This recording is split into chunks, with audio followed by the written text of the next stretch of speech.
Hello दोस्तों, उम्मीद है आप लोग अच्छे होंगे। आज दोस्तों आपको मेरी ये कहानी कैसी लगी मुझे कमेंट में ज़रूर बताएं और चैनल को लाइक शेयर और सब्सक्राइब करना न भूलें। धन्यवाद। की कहानी का शीर्षक है पाप का प्रायश्चित। विजयनगर में तेनालीराम ने जिस कुत्ते की दुम सीधी कर दी थी वह बेचारा कमजोरी की वजह से कुछ दिनों में मर गया। उसके बाद अचानक तेनालीराम को जोरों का बुखार आ गया।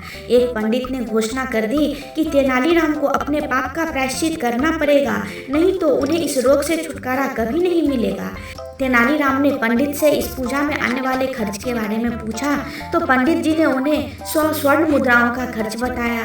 लेकिन इतनी स्वर्ण मुद्राएं मैं कहाँ से लाऊंगा? तेनालीराम ने पंडित जी से पूछा। पंडित जी ने कहा, तुम्हारे पास जो घोड़ा है उसे बेचने से जो रकम मिले वह तुम मुझे दे देना। तेनालीराम ने शर्त स्वीकार कर ली।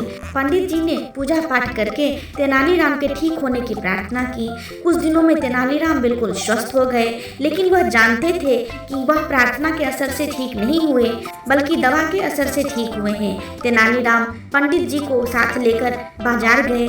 उनके एक हाथ में घोड़े की लगाम थी और दूसरे में एक टोकरी। उन्होंने बाजार